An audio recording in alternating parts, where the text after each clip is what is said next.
The lettuce beef soup involve very simple ingredients. First, we leave 2 leaves of green leaf lettuce, and then 3 ounces of beef,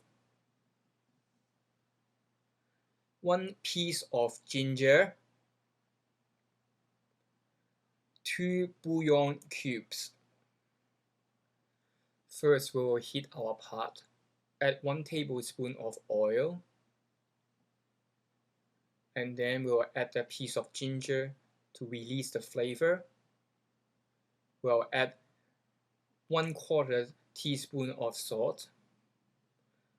Make sure everything is coated well together. Then we will add the water, about 2 cups of plain water, and bring it to a boil. Then we will also add those 2 cubes of bouillon cubes.